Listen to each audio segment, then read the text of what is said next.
Subscribe कीजिए हमारे channel exam मंथन 24/7 को और बेल आइकन दबाना ना भूलें, जिससे आपको हमारी सभी वीडियोस की नोटिफिकेशन मिलती रहे। Hello students, welcome to exam Manthan. देखिए, आज हम करंट अफेयर पर बात करने वाले हैं और करंट अफेयर के ऊपर ये हमारी पहली वीडियो है। ठीक है, ये एक मास्टर वीडियो है जिसके अंतर्गत हम पूरे एक साल का करंट अफेयर कवर करने वाले हैं। एक साल के अंतर्गत हम किन किन टॉपिक पर बात करेंगे, जैसे सबसे पहले निधन, उसके बाद हम बात करेंगे जो हमारी इंडेक्स है, उसके बाद हम बात करेंगे उत्सव एवं मेले, उसके बाद हम बात करेंगे जीआई टैक्स पर, उसके बाद सम्मेलन, उसके बाद ब्रांड एम्बेसडर, उसके बाद नियुक्तियां, उसके बाद बुक्स एंड ऑथर्स, उसके बाद पुरस्कार एवं सम्मान, उसके बाद हम बात करेंगे ऑस्कर पुरस्कार, बाफ्टा पुरस्कार, फिल्म फेयर अवार्ड, पद्म पुरस्कार। उसके बाद हम बात करेंगे खेल, जो हमारा एक साल का पूरा करंट अफेयर बनता है खेलों को लेकर। उसके बाद हम बात करेंगे जो हमारी नई शिक्षा नीति 2020 में आई थी उसके ऊपर, और लास्ट में हम बात करेंगे कोविड-19 के ऊपर। तो लगभग हमारा एक साल के जितने भी इंपॉर्टेंट हमारे टॉपिक होते हैं उन्हें एक कवर करेंगे। यदि कोई टॉपिक रह जाता है, जैसे कि युद्धाभ्यास रहे हमारे एक दो टॉपिक हैं, उन्हें हम जो हमारी next video I current affair की, जिसके अंतर्गत हम अगला अपडेट लेंगे, तो उसमें इंक्लूड कर लिया जाएगा। लेकिन ये आपके लिए सफिशिएंट है एक साल के करंट अफेयर को लेकर। ये लिखा हुआ है, आप एक अच्छी बुक का सारा कंटेंट इस बोर्ड पर लिखा हुआ है जो मैंने खुद पढ़कर बनाया है। तो आपका काम रहेगा केवल और केवल वीडियो को अच्छे से सुनते जाना, क्योंकि आपको नोट करना नहीं है, ना ही आप नोट कर सकते हो देखकर। स्क्रीनशॉट के लिए मैं हट जाऊंगा, लेकिन उससे पहले मैं एक बात बताना चाहता हूं, आपको ये वीडियो एंड तक बस सुनते जाना है, आंखों को बंद करके बस एंड तक सुनते जाना है, और आपका एक साल का करंट अफेयर खत्म हो जाएगा, जो कि हमारे जो भी वनडे एग्जाम होते हैं सभी के लिए बहुत ज्यादा इंपॉर्टेंट रहेगा। आपको पता है आजकल के जितने भी वनडे एग्जाम है सभी में करंट अफेयर खूब पूछा जाता है। ठीक है, तो ये सभी को कवर करता हुआ चलेगा। तो आपका ये एक तरीके से समझिए वन टाइम पेमेंट होगा। आप एक तरीके से एक बार में पूरी साल का करंट अफेयर कवर कर सकते हैं। तो शुरू करते हैं बिना किसी बातचीत के। सबसे पहले लेते हैं हम निधन। यदि हम निधन के ऊपर बात करें तो सबसे पहले बात करें निधन में केशवानंद भारती। आपने सुना होगा केशवानंद भारती बनाम केरल राज्यवाद। तो इसके हवाले से क्या कहा गया था, वैसे तो बहुत सारी बातें कही गई थी, लेकिन जो एग्जाम के दृष्टिकोण से देखें वो चीजें थी। सबसे पहला, केशवानंद भारती जो थे वो एक हिंदू भिक्षु थे। पूछा जाएगा इनका जो केस हुआ था किस राज्य के साथ हुआ था, तो वो था केरल राज्य के साथ। और यदि बात करें इस वाद के हवाले से या फिर इस मामले के हवाले से, सुप्रीम कोर्ट ने मौलिक अधिकारों में परिवर्तन का एक कह सकते हैं वाक्य प्रदान किया, और ये कहा कि आप मौलिक अधिकारों में परिवर्तन कर सकते हैं, संशोधन कर सकते हैं, लेकिन संविधान के मूल ढांचे में कोई भी परिवर्तन नहीं होना चाहिए। तो एक तो मूल अधिकारों की बात की गई, दूसरा संविधान के मूल ढांचे की बात की गई। केशवानंद भारती बनाम केरल राज्यवाद 1973। नेक्स्ट हम बात करें, फिर होता है 44वां संविधान संशोधन, जिसमें अनुच्छेद 31 में वर्णित संपत्ति के अधिकार को मौलिक अधिकारों से हटा दिया।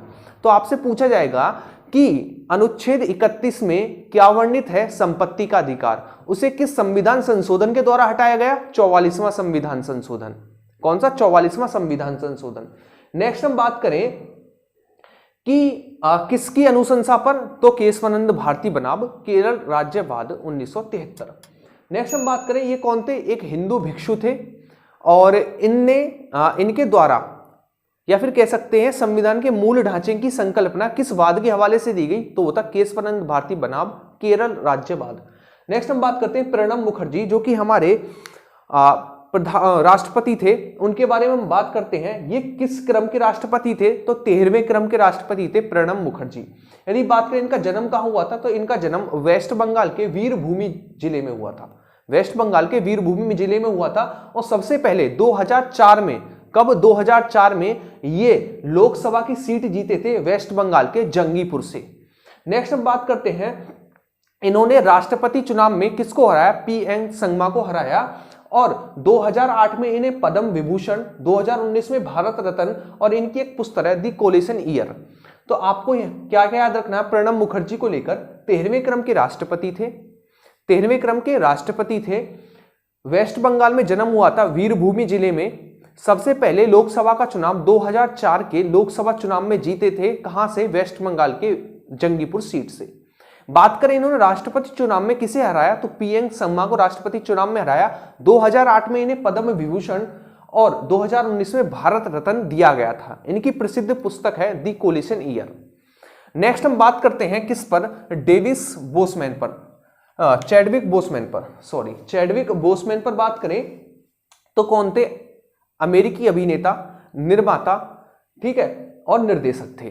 कौन, चैडविक बोसमैन। अब यदि आपको रिलेट करना हो डायरेक्टली कौन थे, तो ब्लैक पैंथर मूवी के जो हीरो थे वही थे चैडविक बोसमैन। यदि बात करें इनकी पहली फिल्म कौन सी थी, तो इनकी पहली फिल्म थी the Express the Ernie Davis story 2004।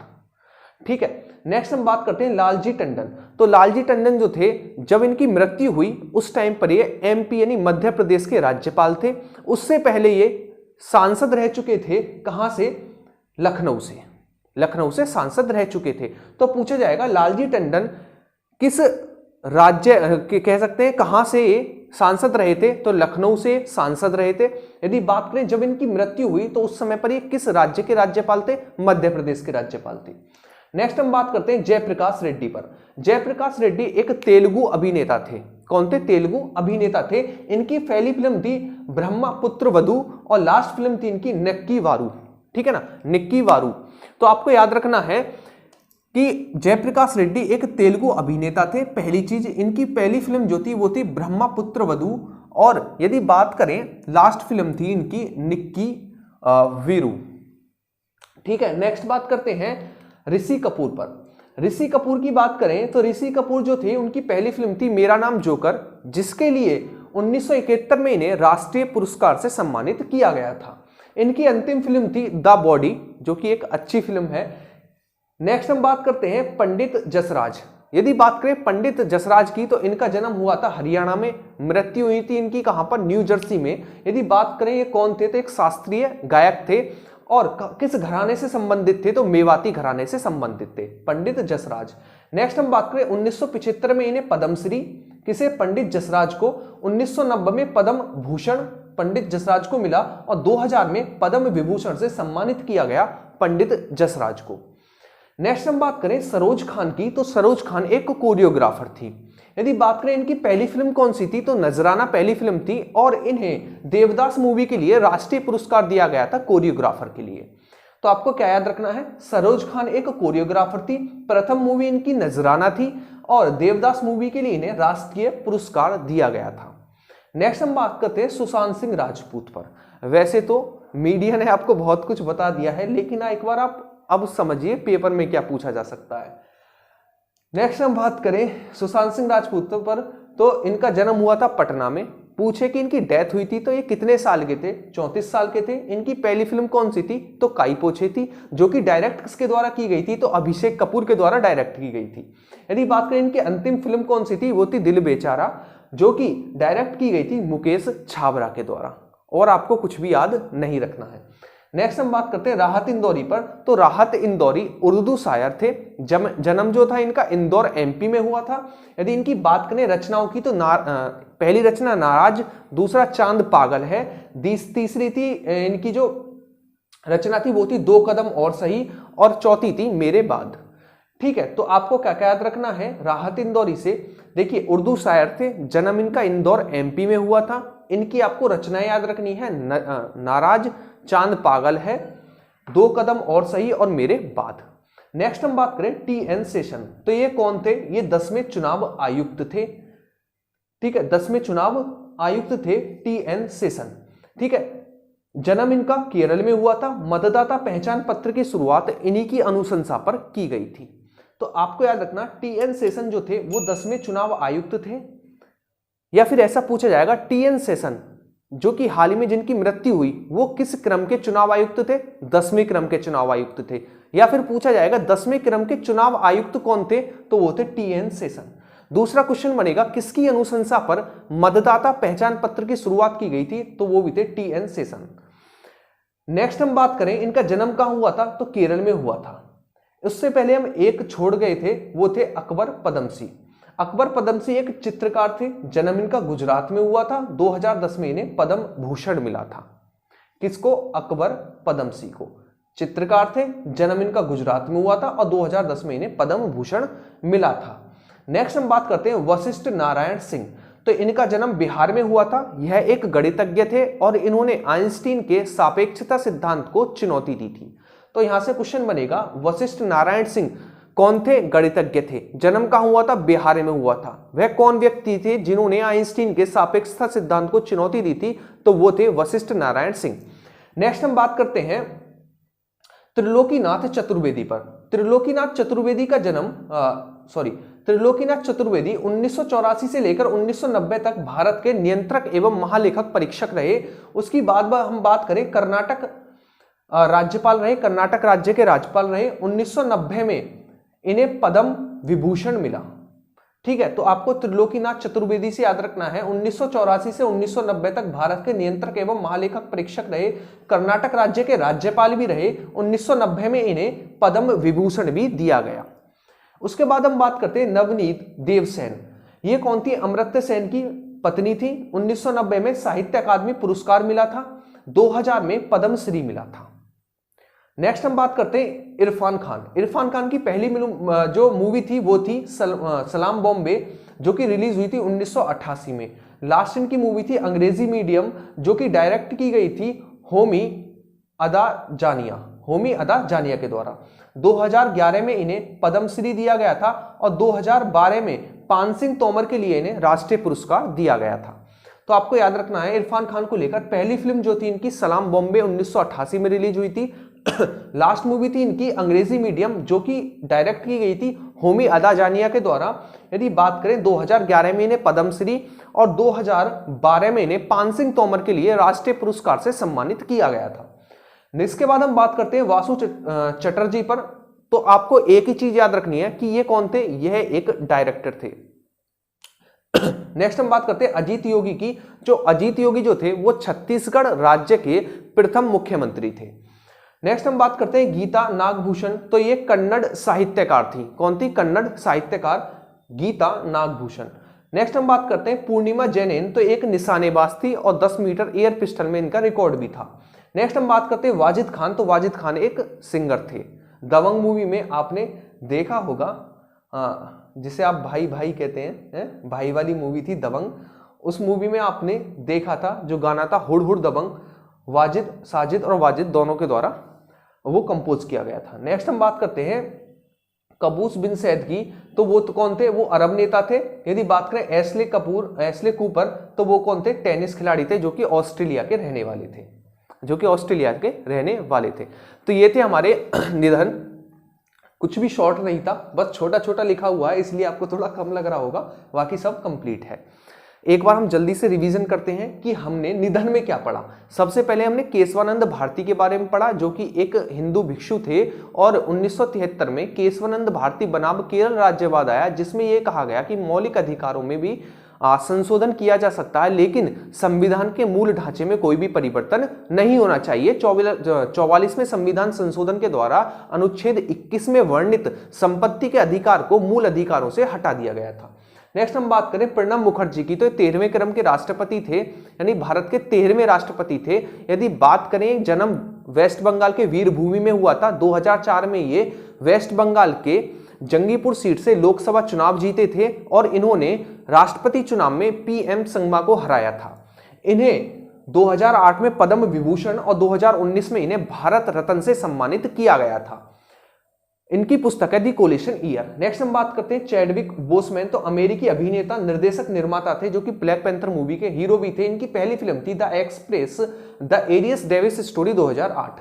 Next हम बात करते हैं लालजी टंडन। जब इनकी मृत्यु हुई, ये एमपी के राज्यपाल थे और ये लखनऊ से सांसद रह चुके हैं। नेक्स्ट हम बात करें जयप्रकाश रेड्डी। तो तेलुगु अभिनेता थे, जिनकी पहली फिल्म पुत्रवधू थी, ब्रह्मपुत्र वधू थी और लास्ट फिल्म निक्की वारू थी। नेक्स्ट हम बात करें ऋषि कपूर की। तो पहली फिल्म थी मेरा नाम जोकर, जिन्हें इसी के लिए राष्ट्रीय पुरस्कार दिया गया था। लास्ट फिल्म थी द बॉडी। और इसके बाद हम बात करें पंडित जसराज। तो इनका जन्म हरियाणा में हुआ था, मृत्यु इनकी न्यू जर्सी में हुई थी। ये एक शास्त्रीय गायक थे और बात करें किस घराने से संबंधित थे, तो मेवाती घराने से। 1975 में पद्मश्री, 1990 में पद्म भूषण और 2000 में इन्हें पद्म विभूषण से सम्मानित किया गया था। नेक्स्ट हम बात करें सरोज खान की। तो एक कोरियोग्राफर थी, पहली फिल्म नजराना थी और देवदास मूवी के लिए इन्हें राष्ट्रीय पुरस्कार दिया गया था। नेक्स्ट हम बात करें सुशांत सिंह राजपूत की, तो पटना के रहने वाले थे, 34 साल की उम्र में मृत्यु हुई। पहली फिल्म काइपो थी जो कि डायरेक्ट की गई थी अभिषेक कपूर के द्वारा, और इनकी अंतिम फिल्म थी दिल बेचारा जो कि मुकेश छाबड़ा के द्वारा डायरेक्ट की गई थी।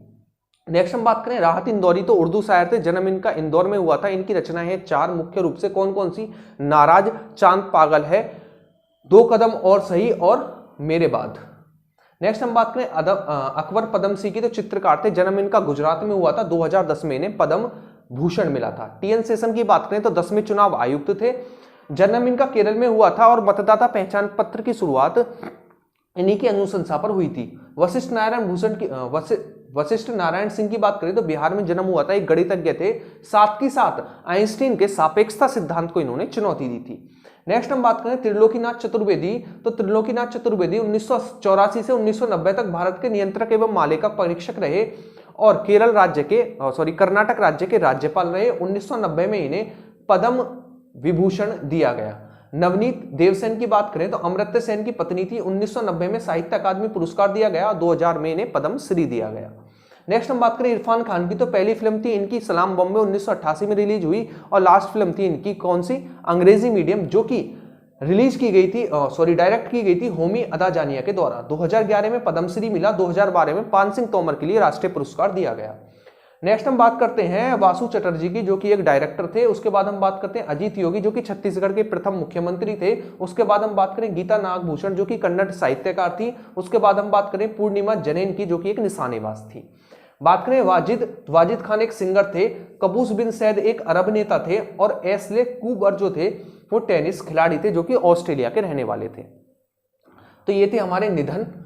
उम्मीद करता हूं आपके एग्जामों में जो पूछे जा रहे होंगे क्वेश्चन यहीं से बने होंगे। दूसरी बात, आपके निधन कंप्लीट हुए हैं, अब बात करते हैं इंडेक्सेस पर। इंडेक्स पर बात करते हैं और साथ ही साथ कमेंट में बताते चलना कि वीडियो सही है या नहीं। अच्छा, इसका जो ना क्या हो करेगा, इसका ये होगा कि इसका जो अपडेटेड पोर्शन होगा वो मैं डालता रहूंगा, जैसे कि 1 या 2 महीने बाद जो भी इसका अपडेट पोर्शन बनेगा, जितना भी उस सब कुछ डाल दिया जाएगा। जो अपडेट होगा ठीक है, जो अपडेट नहीं होगा वो वैसा ही रहेगा। चलिए बात करते हैं इंडेक्स पर। इंडेक्स की बात करें तो हेनले पासपोर्ट में भारत की रैंक है 84 और प्रथम स्थान पर है जापान। यदि बात करें बौद्धिक संपदा सूचकांक की तो 40वां स्थान है, पहले स्थान पर है अमेरिका। यदि बात करें वर्ल्ड एजुकेटिंग फॉर फ्यूचर की बात करें तो इसमें स्थान है भारत का 35वां 35 और पहले स्थान पर है फिनलैंड। यदि बात करें स्वच्छ सर्वेक्षण की तो इंदौर पहले स्थान पर है। यदि बात करें ग्लोबल सोशल मोबिलिटी की तो 76वें स्थान पर है भारत और डेनमार्क पहले स्थान पर है। यदि बात करें एसडीजी की तो केरल प्रथम स्थान पर है और सर्वाधिक वन वृद्धि किस राज्य में हुई है? कर्नाटक में हुई है। वर्ल्ड एयर क्वालिटी प्रदूषण में भारत की रैंक 5वीं है और पहले पर बांग्लादेश है। उसके बाद हम बात करें राज्य ऊर्जा दक्षता पर तो कर्नाटक, केरल और हैदराबाद पहले स्थान पर है, मतलब पहले, दूसरा, तीसरे स्थान पर है। वैश्विक एयर क्वालिटी प्रदूषण हो गया ये हमारा। बात करें हम वैश्विक लोकतंत्र सूचकांक में भारत की रैंक 51 है, प्रथम स्थान पर नॉर्वे है। सबसे प्रदूषित शहर जो है वो झारिया है, वैसे गाजियाबाद भी है लेकिन वो अलग रिपोर्ट के अनुसार है। भ्रष्टाचार बोध सूचकांक में भारत की रैंक 80 है और डेनमार्क और न्यूजीलैंड प्रथम स्थान पर है। प्रतिस्पर्धा सूचकांक में 72वां स्थान है भारत का और स्विट्जरलैंड पहले स्थान पर है। यदि बात करें फल सर्वाधिक किस राज्य में होते हैं? आंध्र प्रदेश में। सब्जियां सर्वाधिक वेस्ट बंगाल में। भारत 5वीं सबसे बड़ी अर्थव्यवस्था है और पहले जो अर्थव्यवस्था है वो है यूएसए की। नेक्स्ट हम बात करें ट्रैफिक सूचकांक में बेंगलुरु प्रथम स्थान पर है और सबसे ज्यादा बोले जाने वाली भाषा वो थी इंग्लिश, प्रथम लास्ट 1 ईयर की। ठीक है, तो ये थे हमारे इंडेक्स। इंडेक्स से क्वेश्चन डायरेक्टली पूछे जाते हैं, कुछ घुमाकर नहीं कि कौन से स्थान पर भारत है या फिर पहले स्थान पर कौन है। जैसे कि एक बार हम रिवीजन करते हैं इंडेक्स पर। हेनले पासपोर्ट में भारत की रैंक है 84 और जापान पहले स्थान पर है। बौद्धिक संपदा सूचकांक में 40वीं रैंक है भारत की और अमेरिका पहले स्थान पर है। World wide educating for future में भारत की रैंक है 35 और फिनलैंड पहले स्थान पर है। यदि बात करें स्वच्छ सर्वेक्षण में इंदौर पहले स्थान पर है। यदि बात करें ग्लोबल सोशल मोबिलिटी में 76वां स्थान है भारत का, और डेनमार्क पहले स्थान पर है। एसडीजी में केरल प्रथम स्थान पर है। सर्वाधिक वन वृद्धि कर्नाटक में हुई है। वैश्विक लोकतंत्र सूचकांक में 51वें स्थान है भारत का। एयर क्वालिटी प्रदूषण में 5वां स्थान है भारत का, और टॉप पर बांग्लादेश है। राज्य ऊर्जा दक्षता में कर्नाटक पहले स्थान पर, उसके बाद केरल, फिर हैदराबाद। नेक्स्ट हम बात करें सबसे प्रदूषित शहर झारिया, कहने को कह सकते हैं गाजियाबाद भी है, लेकिन वो रिपोर्ट अलग है। नेक्स्ट हम बात करें भ्रष्टाचार बोध सूचकांक में 80 रैंक है भारत की। डेनमार्क और न्यूजीलैंड प्रथम स्थान पर है। प्रतिस्पर्धा सूचकांक में 72वीं रैंक है भारत की, और स्विट्जरलैंड पहले स्थान पर है। फल सर्वाधिक होते हैं आंध्र प्रदेश में, सब्जी वेस्ट बंगाल में। भारत 5वीं सबसे बड़ी अर्थव्यवस्था है, पहले पर यूएसए की है। ट्रैफिक सूचकांक में बेंगलुरु प्रथम स्थान पर है, और भाषा सर्वाधिक बोली गई वो इंग्लिश थी। तो ये थे हमारे सूचकांक और निधन। सूचकांक और निधन कंप्लीट होते हैं। अब हम थोड़ी बात कर लेते हैं किसके ऊपर, उत्सव एवं मेलों के ऊपर। उत्सव और मेले से भी आज के टाइम में बहुत ज्यादा क्वेश्चन पूछे जाते हैं, तो उत्सव एवं मेले को देखते हैं। उसके बाद हम जीआई टैग को देखेंगे। उसके बाद हम सम्मेलन, ब्रांड एम्बेसडर, नियुक्तियां, बुक्स एंड ऑथर, पुरस्कार एवं सम्मान, जिसके अंतर्गत ऑस्कर पुरस्कार, बाफ्टा पुरस्कार, फिल्म फेयर, पद्मश्री, पद्म पुरस्कार, उसके बाद खेल, नई शिक्षा नीति और कोविड-19 आगे हम बात करते हैं। तो चलिए अब शुरू करते हैं उत्सव एवं मेले। तो उत्सव एवं मेलों में देखिए पहला आता है अंबुबाची, जो कि असम में लगता है, और कोविड-19 की वजह से इस बार ये स्थगित कर दिया गया था। तो पूछा जाएगा कोविड-19 की वजह से कौन सा मेला नहीं लगा था, तो वो था अंबुबाची मेला, जो कि असम में लगता है। नमस्ते ओरछा एमपी का है। नेक्स्ट हम बात करें चाप चारकूट, वो है मिजोरम का। राष्ट्रीय बागवानी मेला लगा बेंगलुरु में। फूलदेई त्योहार बनाया गया उत्तराखंड में। मार्च के महीने में मिर्च महोत्सव मनाया गया एमपी में। वसंतोत्सव मनाया गया गुजरात में। फ्लेमिंगो उत्सव मनाया गया आंध्र प्रदेश में। धानु यात्रा मनाया गया ओडिशा में। नेक्स्ट हम बात करते हैं लाई हरोबा त्रिपुरा में मनाया गया, और अंतरराष्ट्रीय योग महोत्सव उत्तराखंड में मनाया गया था। नेक्स्ट हम बात करते हैं नवाचार महोत्सव, ये बनाया गया था अरुणाचल प्रदेश। लोसार की बात करें तो हिमाचल प्रदेश। परशुराम कुंड मेला लगाया गया था अरुणाचल प्रदेश। पहला बांग्ला पर्यटन उत्सव मनाया गया था त्रिपुरा में। पतंग महोत्सव मनाया गया था गुजरात में। युवा उत्सव मनाया गया था लखनऊ में। पोंगल उत्सव मनाया गया था तमिलनाडु में, और भारत पर्व मनाया गया था दिल्ली में। नेक्स्ट हम बात करें हॉर्नबिल उत्सव बनाया गया था त्रिपुरा में, ठीक है ना। फागली उत्सव मनाया गया था हिमाचल प्रदेश में। तो उत्सव और मेले आपको मुख्य रूप से लगभग 25 से 30 उत्सव और मेले हैं, कम नहीं है, ठीक है। ये स्टैटिक जीके का भी पोर्शन है, ना कि करंट का। साथ ही साथ स्टैटिक जीके में पूछ लिया जाएगा कि आपसे पूछ लेगा पतंग महोत्सव कहां पर मनाया जाता है, गुजरात में। या फिर आपसे पूछ सकता है कोई सा पूछ लेगा लाई हरोबा कहां का त्योहार है, मुख्य रूप से त्रिपुरा का है। तो इस तरीके के स्टैटिक जीके में भी पूछा जा सकता है। तो उत्सव और मेले एक बार और देख लेते हैं कि इनसे किस प्रकार के क्वेश्चन बनते हैं और कहां कहां मनाए जाते हैं। जैसे कि अंबुबाची असम, जो कि इस बार स्थगित कर दिया गया। यदि बात करें नमस्ते ओरछा तो एमपी। चाप चारकूट मिजोरम। राष्ट्रीय बागवानी मेला बेंगलुरु। फूलदेई त्योहार उत्तराखंड। मिर्च महोत्सव एमपी। वसंतोत्सव गुजरात। फ्लेमिंगो उत्सव आंध्र प्रदेश। धानु यात्रा ओडिशा। लाई हरोबा त्रिपुरा। अंतर्राष्ट्रीय योग महोत्सव उत्तराखंड। नवाचार महोत्सव अरुणाचल प्रदेश। लोसार हिमाचल प्रदेश। परशुराम कुंड मेला अरुणाचल प्रदेश। पहला बांग्ला पर्यटन उत्सव त्रिपुरा। पतंग महोत्सव गुजरात। युवा उत्सव लखनऊ। पोंगल तमिलनाडु। भारत पर्व दिल्ली। हॉर्नबिल उत्सव त्रिपुरा और फागली उत्सव हिमाचल प्रदेश। तो ये उत्सव और मेले थे जिनसे क्वेश्चन एग्जामों में पूछे जाते हैं, और रिसेंटली जो सीएचएसएल के एग्जाम हो रहे हैं यहां से क्वेश्चन पूछे गए हैं। जैसे कि अभी रिसेंटली यूपी पीएससी का एग्जाम हुआ था, जिसके अंतर्गत देखिए कौन सा क्वेश्चन पूछा गया था कि शिक्षा नीति, जो 2020 की शिक्षा नीति है, उसने कितने साल पुरानी शिक्षा नीति को चुनौती दी है। तो लास्ट शिक्षा नीति आई थी 1986 में, तो इसने 34 साल पुरानी शिक्षा नीति को चुनौती दी है। तो यहां से क्वेश्चन इस प्रकार का बना था। अभी सीएचएसएल के एग्जाम में कौन कौन से पूछे गए हैं वो देखिए। लाई हरोबा पूछा गया है, मिर्च महोत्सव पूछा गया है, हॉर्नबिल और पतंग उत्सव ये पूछे जा चुके हैं, ठीक है। जब सीएचएसएल के एग्जाम में पूछे जा सकते हैं, तो रिसेंटली आने वाले एग्जाम, जैसे कि जो अपकमिंग एग्जाम है, जैसे कि आपका दिल्ली पुलिस है, कांस्टेबल, हेड कांस्टेबल और आपका जो रेलवे का एग्जाम है उन्होंने पूछे जाने की पूरी उम्मीद है यहाँ से, जब CHSL एग्जाम में यहाँ से क्वेश्चन बना रहा है। नेक्स्ट हम बात करते हैं GI टैग्स पर। तो देखिए कश्मीरी केसर को मिला है GI टैग। टेराकोटा क्राफ्ट जिसको GI टैग मिला वो गोरखपुर का है। काला चावल मणिपुर का है जिसे GI टैग मिला है।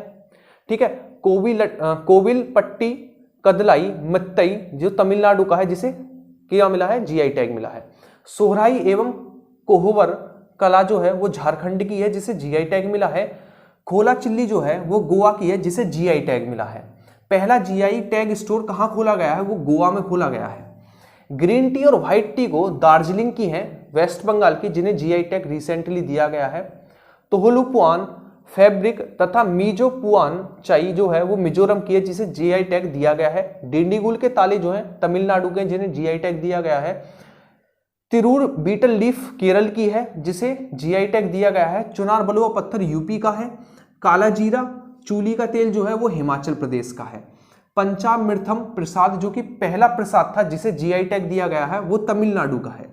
रसगोला जो है वो उड़ीसा का है जिसे GI टैग दिया गया है। कोल्हापुरी चप्पल जो है वो कर्नाटक और महाराष्ट्र संयुक्त रूप से है जिन्हें GI टैग दिया गया है। कंधमाल हल्दी की बात करें उड़ीसा की है। इरोल हल्दी तमिलनाडु की है। सांगली हल्दी जो है वो महाराष्ट्र की है जिन्हें GI टैग दिए गए हैं। तो यहां से GI टैग से आपको मुख्य रूप से ये GI टैग याद रखने हैं, जो लगभग हमारे कितने GI टैग बनते हैं, 1 2 लगभग 25 से 30 GI टैग मिलते हैं जो कि एग्जामों में पूछे जाएंगे और पूछे जा रहे हैं अभी जो एग्जाम चल रहे हैं उनमें भी। तो एक बार देखिए कौन कौन से GI टैग आपको याद रखने हैं, जैसे कि कश्मीरी केसर का सीधी सी बात है कहां का है, कश्मीर का है। टेराकोटा क्राफ्ट गोरखपुर का है।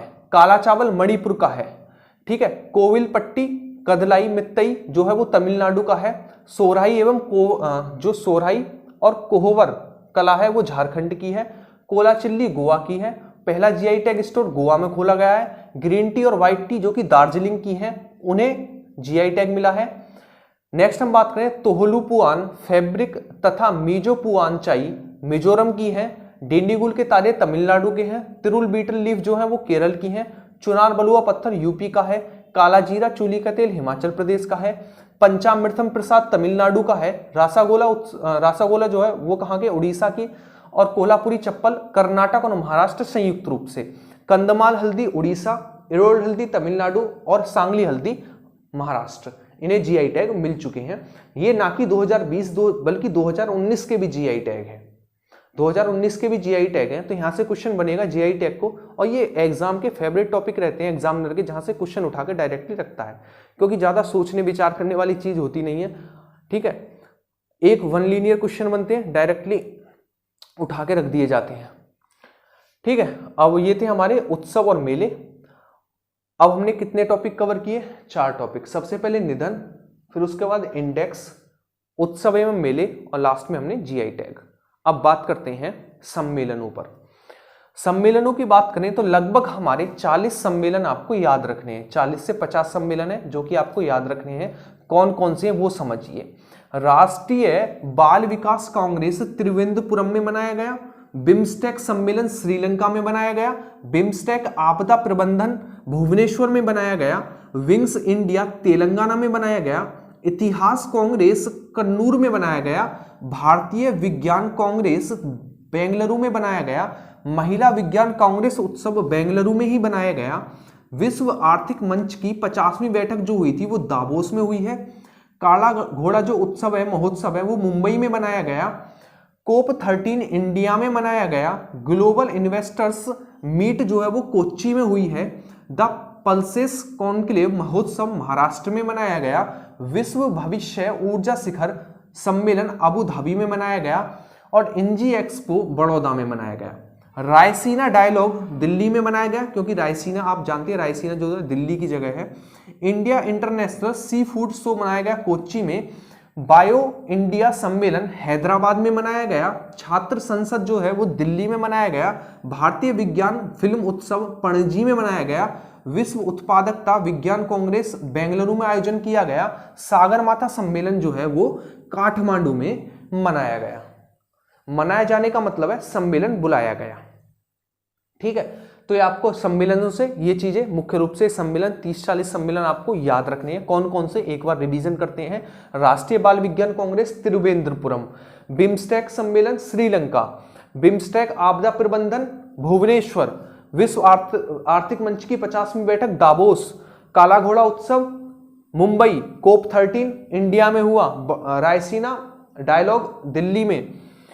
नेक्स्ट हम बात करें विंग्स इंडिया हो गया, विंग्स इंडिया तेलंगाना, इतिहास कांग्रेस कन्नूर, भारतीय विज्ञान कांग्रेस बेंगलुरु, महिला विज्ञान कांग्रेस बेंगलुरु और कोप 13 इंडिया, ग्लोबल इन्वेस्टर्स को meet Kochi, the pulses conclave महोत्सव महाराष्ट्र, विश्व भविष्य ऊर्जा शिखर सम्मेलन अबू धाबी, इंजी expo Baroda, Raisina dialogue Delhi, India international sea food show Kochi, bio India सम्मेलन हैदराबाद, छात्र संसद दिल्ली, भारतीय विज्ञान फिल्म उत्सव पणजी, विश्व उत्पादकता विज्ञान कांग्रेस बेंगलुरु, सागरमाथा सम्मेलन काठमांडू। ये मुख्य रूप से सम्मेलन बुलाए गए थे, तो ये सम्मेलन आपको याद रखने हैं। अब हमारे टॉपिक हो चुके हैं 5, निधन, इंडेक्स, उत्सव एवं मेले, जीआई टैग और सम्मेलन। अब हमारी नेक्स्ट बारी है किस पर, ब्रांड एम्बेसडर पर। ठीक है, इस पर बात करेंगे और इससे क्वेश्चन पूछे जाते हैं बहुत ज्यादा एग्जामों में, और अभी जो रिसेंटली एग्जाम चल रहे हैं ना, सभी में यहाँ से क्वेश्चन पूछे जा रहे हैं, इसीलिए ये टॉपिक लिए गए जहां से क्वेश्चन पूछे जा रहे हैं। अभी देखिए जो एग्जाम हो रहे हैं उनमें बहुत कम पूछे जा रहे हैं जो आपके युद्धाभ्यास होते हैं क्वेश्चन। अभी जो पूछे जा रहे हैं ये जितने भी टॉपिक है इनसे खूब अच्छी तादाद में क्वेश्चन पूछे जा रहे हैं, और जो भी आने वाले एग्जाम उन्होंने पूछे जाने की पूरी उम्मीद है। ठीक है, इसी पैटर्न पर एग्जाम बनेंगे आगे वाले भी, तो आपको ये याद रखने हैं, इन टॉपिक्स पर ज्यादा कमांड रखनी है। यदि मेरी वीडियो नहीं भी आ पाती आने वाले टाइम में किसी वजह से, तो आप इन टॉपिक्स को नोट डाउन करके रखना, ताकि जब एग्जाम हो तो आप इन्हें अच्छे से कवर कर सकें। वैसे मैं अपडेट पोर्शन इस वीडियो का देता रहूंगा। नेक्स्ट हम बात करते हैं ब्रांड एम्बेसडर की। देखिए, पोकर स्टार इंडिया के ब्रांड एम्बेसडर हैं महेंद्र सिंह धोनी। नेक्स्ट हम बात करते हैं ई बाइक गो के हैं हरभजन सिंह।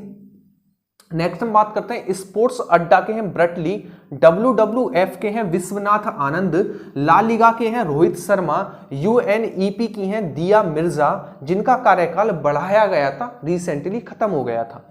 नेक्स्ट हम बात करते हैं UNADAP के हैं एम नेत्रा, ड्रीम 11 के हैं MS धोनी, आरोग्य सेतु ऐप के हैं अजय देवगन, बेटी बचाओ बेटी पढ़ाओ के हैं साक्षी मलिक, हेपेटाइटिस बी उन्मूलन के हैं अमिताभ बच्चन, फोन पे के हैं आमिर खान और आलिया भट्ट, अभी रिसेंटली आपको ऐड भी देखने को मिलेगा, और ई कॉमर्स प्लेटफॉर्म के हैं रोनाल्डो, एडिडास की है मानुषी चिल्लर, IM बैडमिंटन जागरूकता अभियान की है PV Sindhu, IDFC first bank के ब्रांड एम्बेसडर हैं अमिताभ बच्चन, MPL की है तमन्ना भाटिया, असम कृषि क्षेत्र के हैं जुबीन गर्ग, नाडा के हैं सुनील शेट्टी, स्वच्छ भारत मिशन के हैं अमिताभ बच्चन, असम राज्य पर्यटन के हैं कौन, प्रियंका चोपड़ा, तेलंगाना राज्य की हैं सानिया मिर्जा, सिक्किम के हैं AR रहमान, हरियाणा योग आयुर्वेद के ब्रांड एम्बेसडर हैं रामदेव, त्रिपुरा के हैं दीपा कर्माकर।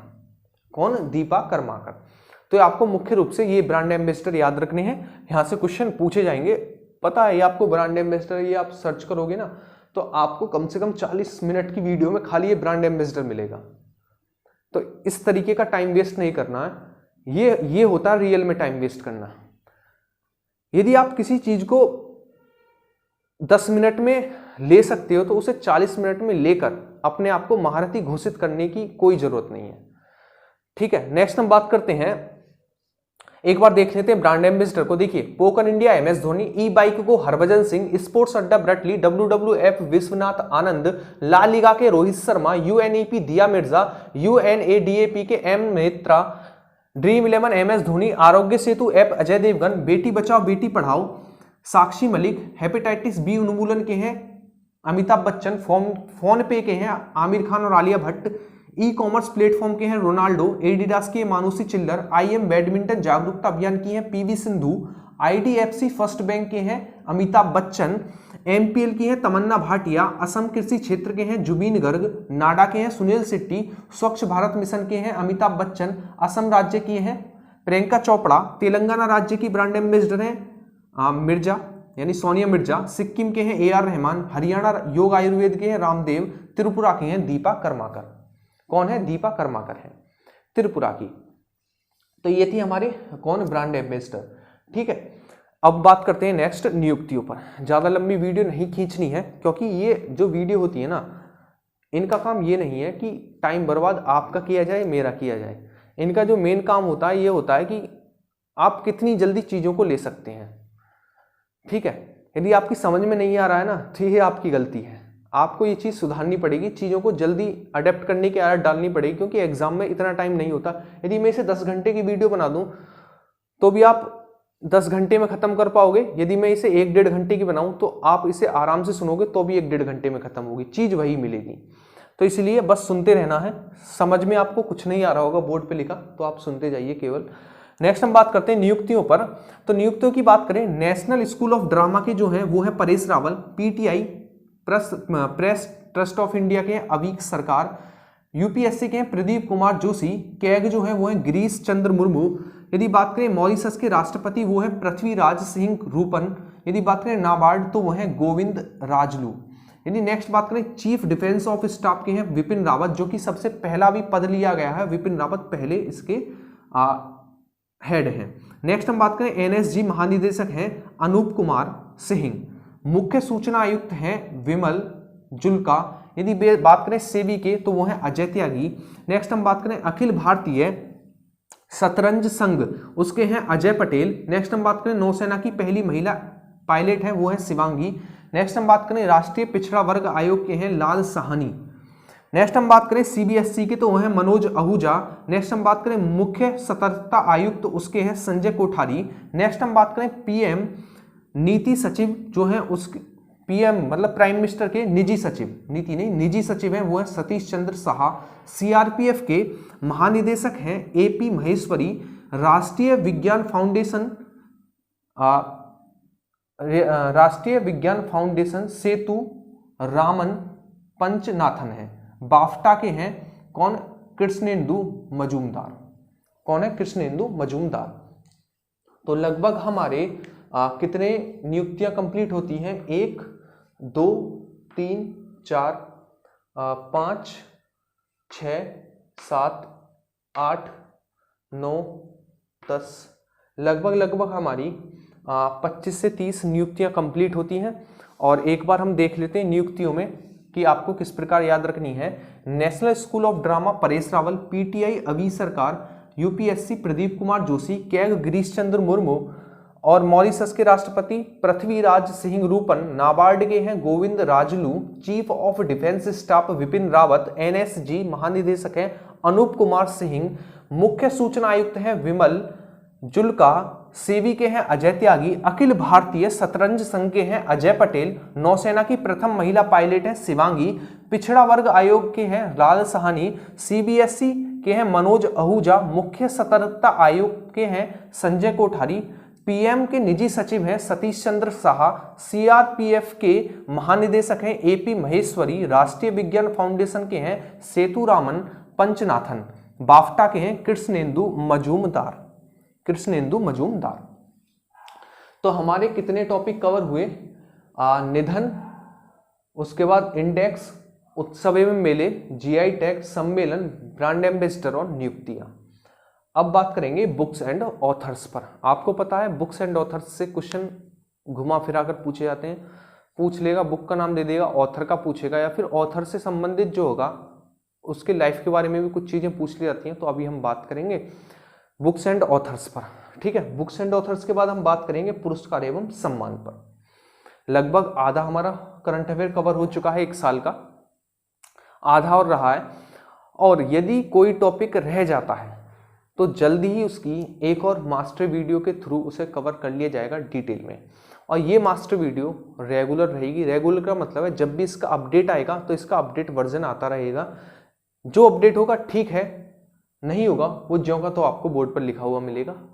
तो आइए अब शुरू करते हैं हम नेक्स्ट टॉपिक अपना, वो है books and authors. Books and authors में सबसे पहले हम बुक और उनके ऑथर्स देखने शुरू करते हैं। सबसे पहली बुक है हमारे पास chronicles of change champions. Chronicle of change champions जो पुस्तक है वो है स्मृति ईरानी की। यदि बात करें कर्मयोद्धा ग्रंथ किसके ऊपर लिखी गई पुस्तक है, तो कर्मयोद्धा ग्रंथ नरेंद्र मोदी के ऊपर लिखी गई एक पुस्तक है। नेक्स्ट हम बात करें द इंडियन वे किसके द्वारा लिखी हुई पुस्तक है, तो द इंडियन वे लिखी गई है जयशंकर। किसके द्वारा? जयशंकर के द्वारा लिखी गई है द इंडियन वे। नेक्स्ट हम बात करें ओवरड्राफ्ट, तो ओवरड्राफ्ट लिखी गई है उर्जित पटेल जी के द्वारा, उर्जित पटेल जी के द्वारा। नेक्स्ट हम बात करें मास्टरमाइंड, तो मास्टरमाइंड लिखी गई है विश्वनाथ आनंद जी के द्वारा।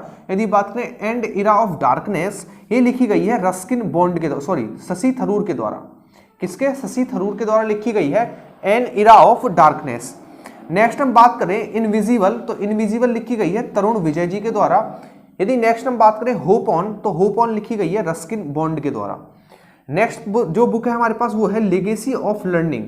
लेगेसी ऑफ लर्निंग जो पुस्तक है वो लिखी गई है सविता छाबड़ा के द्वारा। नेक्स्ट हम बात करें द इक बैग जो है ये लिखी गई है जेके रोलिंग के द्वारा। नेक्स्ट वो बुक है वो है सावरकर, सावरकर लिखी गई है विक्रम संपत के द्वारा। नेक्स्ट है वुहान डायरी, तो वुहान डायरी लिखी गई है फॉग के द्वारा, ठीक है ना, फॉग के द्वारा लिखी गई है वुहान डायरी। नेक्स्ट हम बात करें बैक स्टेज, तो बैक स्टेज लिखी गई है मोटेंक सिंह के द्वारा। यदि बात करें सटिंग टू द टॉप, ये पुस्तक लिखी गई है कृष्णा स्वामी के द्वारा। किसके द्वारा? कृष्णा स्वामी के द्वारा। बीइंग गांधी पारो आनंद के द्वारा लिखी गई है और बहुत ज्यादा एग्जामों में पूछी गई है। नेक्स्ट हम बात करते हैं Shivaji in the south block, ये लिखी गई है ग्रीस कुबेर के द्वारा। नेक्स्ट जो बुक है वो है लॉकडाउन लाइसेंस, ये लिखी गई है शोभा डे के द्वारा। नेक्स्ट हम बात करें द सॉन्ग ऑफ इंडिया, ये लिखी गई है रस्किन बॉन्ड के द्वारा। किसके द्वारा? रस्किन बॉन्ड के द्वारा। तो ये हमारी पुस्तकें और उनके ऑथर। तो एक बार देख लेते हैं फिर से कि हमने जो हमारी बुक्स एंड ऑथर्स है उसके पहले हम पुरस्कार और सम्मान देख लेते हैं, फिर दोनों का एक साथ रिवीजन कर लेंगे। चलिए नेक्स्ट हम बात करते हैं जो हमारे पुरस्कार और सम्मान है। तो पुरस्कार और सम्मानों में सबसे पहला जो पुरस्कार की बात करें वो है रिचर्ड डिक्सन पुरस्कार। रिचर्ड डिक्सन पुरस्कार जो है वो मिला है जावेद अख्तर को। किसको? जावेद अख्तर को मिला है रिचर्ड डिक्सन पुरस्कार, और ये CHSL के एग्जाम में भी पूछा गया है। यदि बात करें दादा साहेब फाल्के पुरस्कार, ये मिला है अभी अमिताभ बच्चन जी को। नेक्स्ट हम बात करें PC महानबोलिस पुरस्कार जो है वो मिला है सी रंगराजन को मिला है। नेक्स्ट हम बात करें हीरो टू एनिमल अवार्ड मिला है नवीन पटनायक जी को, ठीक है। नेक्स्ट हम बात करें मैन बुकर इंटरनेशनल पुरस्कार जो है वो मिला मारी के लुकास को, ठीक है ना, मारी के लुकास को मिला है मैन बुकर इंटरनेशनल पुरस्कार, मारी के लुकास।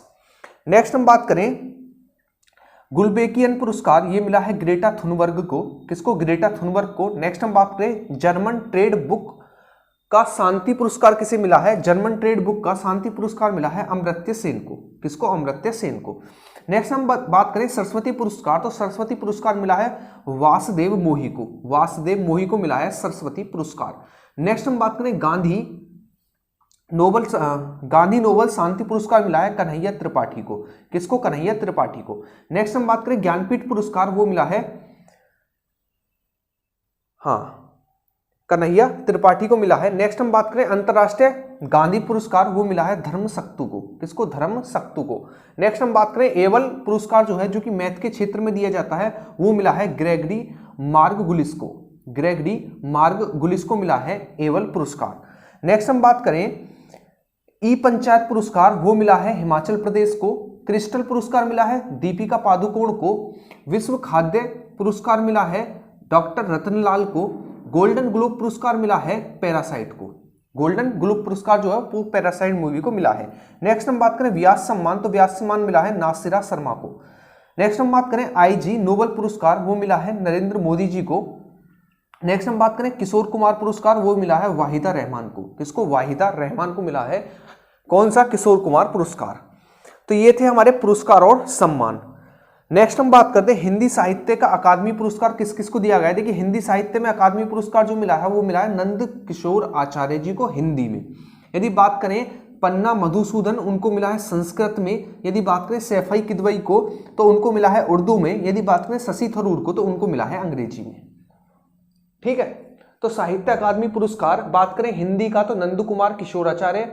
यदि बात करें पन्ना मधुसूदन को संस्कृत में, सैफई कदवई को उर्दू में और शशि थरूर को मिला है अंग्रेजी में कौन सा? साहित्य अकादमी पुरस्कार।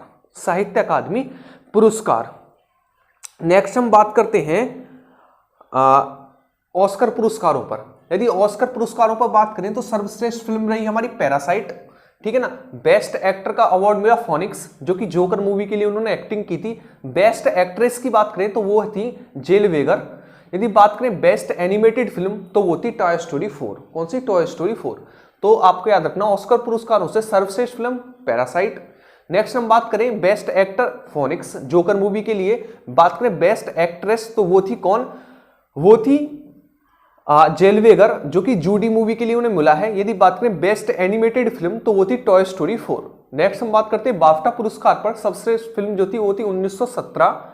बेस्ट एक्टर की बात करें और बेस्ट एक्ट्रेस की बात करें तो वही थे जो ऑस्कर पुरस्कारों में जिन्हें दिया गया था, फोनिक्स और जेल वेगर, जूडी मूवी के लिए और जोकर मूवी के लिए। यदि बात करें बेस्ट डायरेक्टर तो यहां पर बेस्ट डायरेक्टर हैं सैम मेडेस। 1917 मूवी के लिए उन्हें दिया गया है, जो कि सर्वश्रेष्ठ फिल्म थी बाफ्टा की, उसी के डायरेक्टर को दिया गया है बेस्ट डायरेक्टर का अवार्ड।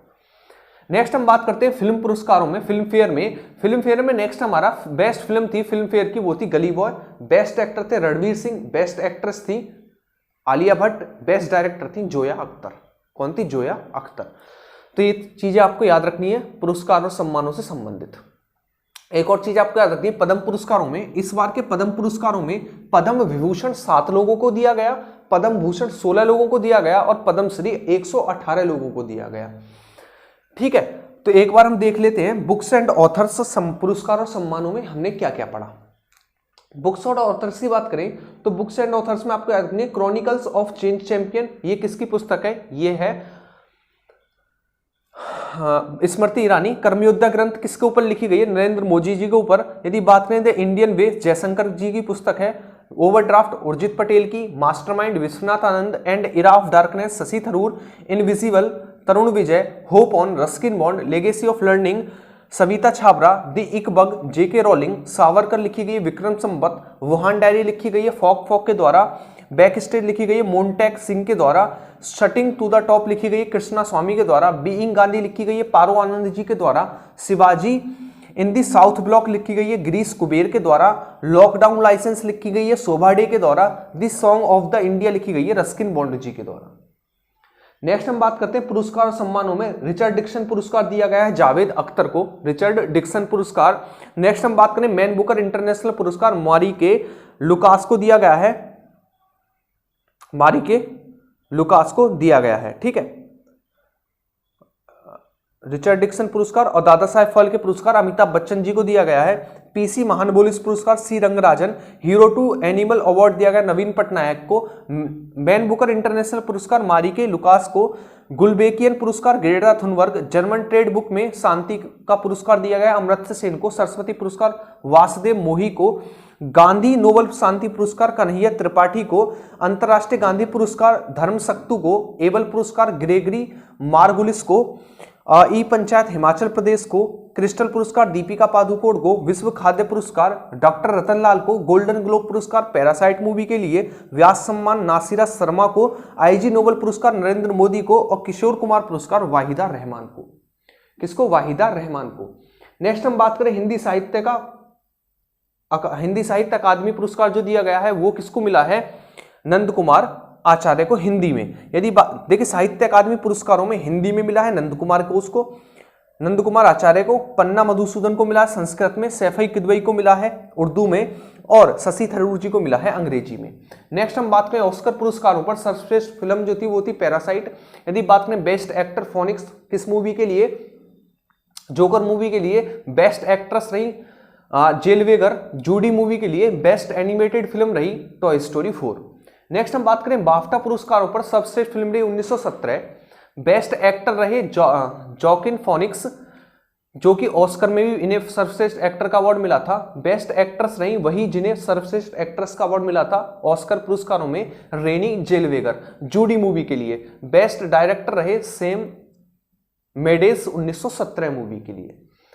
नेक्स्ट हम बात करें फिल्म फेयर अवार्ड तो best film Gully Boy. Best actor Ranveer Singh. Best actress Alia Bhatt और बेस्ट डायरेक्टर जोया अख्तर।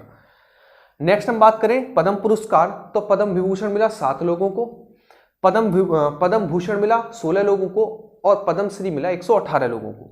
अब बात करते हैं खेलों पर।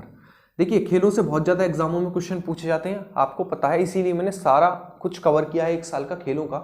लगभग यहाँ से आपके 50 से 75 क्वेश्चन कवर होंगे खेलों को लेकर। पूरे 1 साल का खेल है और सब कुछ अपडेटेड है। यदि कुछ ना भी हो, एक आध चीज रह गई हो तो आप उसे अपडेट कर लेना, ठीक है। हो सकता है 1-2 दिन पहले बदल गई हो मेरे वीडियो बनाने से, तो आपको ये मेंटेन करके चलना है। नेक्स्ट हम बात करते हैं ऑस्ट्रेलिया ओपन किसने जीता। देखिए ऑस्ट्रेलिया ओपन जो था महिला में जीता था सोफिया केनिन ने, जो कि अमेरिका की रहने वाली है। पुरुष में जीता है नोवाक जोकोविच ने, जो कि सर्बिया के रहने वाले हैं, ठीक है। यूएस ओपन की बात करें तो महिला में नाओमी ओसाका ने जीता है। यदि बात करें पुरुषों में तो डोमिनिक, ठीक है ना, डोमिनिक ने जीता, जो कि ऑस्ट्रेलिया के रहने वाले हैं। यदि बात करें स्प्लिट क्रिकेट अवार्ड मिला है कोहली को। ODI men's player of the year Rohit Sharma. Test men's player of the year Cummins. महिला cricketer of the year Alyssa Perry Australia. Indian super league football का जीता है एटीके ने। पाली उमरिगन पुरस्कार मिला है बुमराह को। IOC coach life time achievement award जो मिला है वो मिला है पुलेला गोपीचंद को। यदि बात करें प्रो कबड्डी लीग किसने जीता है, वो जीता बंगाल वॉरियर्स ने। ICC women's cricket T20 World Cup जीता है ऑस्ट्रेलिया ने। Wisden leading cricket in the world जो अवार्ड है वो मिला है स्टोक्स को। यदि बात करें India sports woman of the year है वो है पीवी सिंधु। नेक्स्ट हम बात करें रणजी ट्रॉफी, वो जीती है सौराष्ट्र ने। फीफा की बेस्ट टीम रही बेल्जियम। F1 टुस्कान ग्रांड प्रिक्स जो है वो हैमिल्टन ने जीती है, ठीक, हैमिल्टन ने जीती है। यदि बात करें वर्ल्ड वुमेन्स चेस चैंपियनशिप वो कैनेरो हेम्पी ने जीती है। यदि बात करें player of the year football का player of the year award मिला है वो मनप्रीत सिंह को मिला है। सीके नायडू ट्रॉफी जो है वो किसने जीती है, लाइफ टाइम अचीवमेंट अवार्ड ने कृष्णाचारी और अंजुम चोपड़ा दोनों ने। CK Naidu lifetime achievement award जीता है कृष्णाचारी और अंजुम चोपड़ा ने। यदि बात करें विश्व स्कूनर चैंपियनशिप वो जीती है रॉनी ओ सुलीवान ने। यदि बात करें अंडर 19 क्रिकेट वर्ल्ड कप वो जीता है बांग्लादेश ने। रग्बी विश्व कप की बात करें दक्षिण अफ्रीका। बेलर डी ओर पुरस्कार मेसी। एशियाई कुश्ती चैंपियनशिप जीता है दिव्या काकरान ने। यदि बात करें डेविस कप वो जीता राफेल नडाल ने। नेक्स्ट हम बात करें कितने व्यक्तियों को राजीव गांधी खेल रत्न पुरस्कार दिया गया, इस बार 5 लोगों को, ठीक है। यदि बात करें द्रोणाचार्य पुरस्कार किसे मिला है, पुरुषोत्तम सचिन नाग को मिला है, जो कि मरणोपरांत मिला है, ठीक है ना, मरणोपरांत मिला है। नेक्स्ट हम बात करें इटालियन ओपन खिताब वो मिला है नोवाक जोकोविच को, ठीक है ना, नोवाक जोकोविच को मिला है कौन सा, इटालियन ओपन टेनिस खिताब, ठीक, ये आपको याद रखने हैं। नेक्स्ट हम बात करते हैं नई शिक्षा नीति पर। नई शिक्षा नीति की बात करें तो सबसे पहली शिक्षा नीति जो थी वो 1968 में आई थी। दूसरी शिक्षा नीति, बस आप इन अक्षरों को बदल दीजिए, दूसरी शिक्षा नीति 1986 में आई थी और तीसरी शिक्षा नीति 2020 में आई है। तो इसने कितनी साल पुरानी शिक्षा नीति को चुनौती दी है, 34 साल पुरानी शिक्षा नीति को। तो यहां से क्वेश्चन बनेंगे कि पहली शिक्षा नीति कब आई थी, 1968। दूसरी शिक्षा नीति कब आई थी, 1986। तीसरी शिक्षा नीति कब आई थी, 2020। यदि बात करें शिक्षा का अधिकार एक मौलिक अधिकार है, ऐसा कब कहा गया, तो 86वां संविधान संशोधन 2002 के द्वारा कहा गया। नेक्स्ट हम बात करें इसे मौलिक अधिकारों में कब जोड़ा गया, तो वही 86वां संविधान संशोधन 2002 के द्वारा इसे मौलिक अधिकारों में जोड़ा गया। कौन से अनुच्छेद में, तो अनुच्छेद 21A में। नेक्स्ट हम बात करें निःशुल्क शिक्षा एवं अनिवार्य शिक्षा अधिनियम कब पारित हुआ, 2009 में पारित हुआ।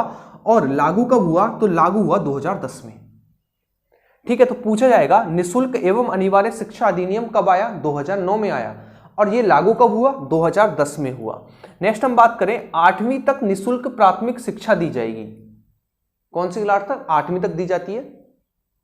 6 से 14 साल के बच्चों के लिए निःशुल्क अनिवार्य शिक्षा 8वीं क्लास तक। प्राइमरी स्कूल जो थे वही आप देखे होंगे, वही इसके अंतर्गत आते हैं, निःशुल्क एवं अनिवार्य शिक्षा के अंतर्गत। नेक्स्ट हम बात करें क्लास 6 से व्यावसायिक शिक्षा दी जाएगी। व्यावसायिक शिक्षा का मतलब क्या है, मान लीजिए आपको कढ़ाई बुनाई सिखाई जाए, ठीक है, आप कह सकते हैं टोकरी बनानी सिखाई जाए।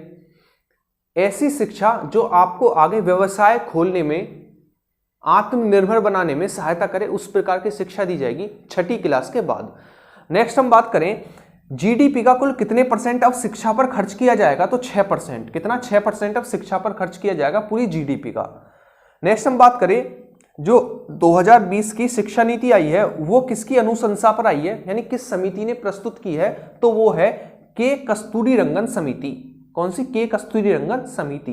तो ये दोनों क्वेश्चन अभी लेटेस्ट पीएससी का एग्जाम हुआ था उसमें पूछे गए थे, यूपी पीएससी में। तो आपको याद रखना है कि पहली शिक्षा नीति 1968, दूसरी शिक्षा नीति 1986, तीसरी शिक्षा नीति 2020, शिक्षा का अधिकार मौलिक अधिकार है ऐसा 86 में संविधान संशोधन 2002 के द्वारा कहा गया और अनुच्छेद 21 के में जोड़ा गया। नेक्स्ट हम बात करें, निःशुल्क एवं अनिवार्य शिक्षा अधिनियम आया 2009 में और लागू हुआ 2010 में। नेक्स्ट हम बात करते हैं, 8वीं तक निःशुल्क शिक्षा दी जाएगी और 6 के बाद, कक्षा 6 के बाद व्यावसायिक शिक्षा दी जाएगी और पूरी जीडीपी का 6% शिक्षा पर खर्च किया जाएगा और 2020 की शिक्षा नीति के कस्तूरीरंगन समिति के आधार पर प्रस्तुत की गई है। नेक्स्ट हम बात करते हैं आज का लास्ट और सबसे खतरनाक टॉपिक, वो है कोविड-19। कोविड-19, यदि कोविड-19 की बात करें, सबसे पहले कहां से शुरू हुआ, तो इसे तो शायद ही कोई नहीं जानता होगा, वुहान। ठीक है ना, चीन के वुहान से शुरू हुआ। यदि बात करें कोरोना वायरस से होने वाली बीमारी का क्या नाम है, तो उसका नाम है कोविड-19। कोविड-19 इसलिए क्राउन जैसी संरचना है इसलिए कोविड नाम दिया गया। 19 का मतलब 2019 में खोजी गई इसलिए कोविड-19। खोजी तो हालांकि ये 1900 कुछ में थी, ठीक है, लेकिन इस साल की जो लेटेस्ट ये बीमारी आई है ये कोविड-19 इसे इसलिए दिया गया क्योंकि एक तो इसका नाम कोरोना वायरस से होने वाली बीमारी है कोविड-19, 2019 में आई है इस वजह से। नेक्स्ट हम बात करते हैं कोरोना वायरस का नाम क्या है, SARS-CoV-2। ठीक है, कोविड-19 होने वाली बीमारी है लेकिन वास्तव में नाम क्या है कोरोना वायरस का, वो है SARS-CoV-2। नेक्स्ट हम बात करें जनता कर्फ्यू कब लगाया गया था, तो 22 मार्च को जनता कर्फ्यू लगाया गया था। यदि बात करें सबसे पहले लॉकडाउन किस राज्य ने लगाया, तो सबसे पहले लॉकडाउन राजस्थान राज्य ने लगाया। बात करें कोविड-19 जो है ये किस हमारे शरीर के किस चीज को इफेक्ट करता है, तो हमारी श्वास नली और हमारे फेफड़ों को सबसे तगड़ा इफेक्ट करता है। नेक्स्ट हम बात करते हैं कोरोना वायरस के टेस्ट का क्या नाम है, वो है RT-PCR। RT-PCR कोरोना वायरस के टेस्ट का नाम है। यदि बात करें हरियाणा ने सबसे पहले महामारी घोषित किया, पूछा जाएगा भारत के किस राज्य ने कोविड-19 को एक महामारी घोषित किया, तो वो था हरियाणा। लेकिन सबसे पहले लॉकडाउन किसने लगाया, तो सबसे पहले लॉकडाउन राजस्थान ने लगाया था। सबसे पहले कर्फ्यू किसने लगाया, तो सबसे पहले कर्फ्यू पंजाब ने लगाया जब इन पर इनकी कंडीशन सुधरी नहीं।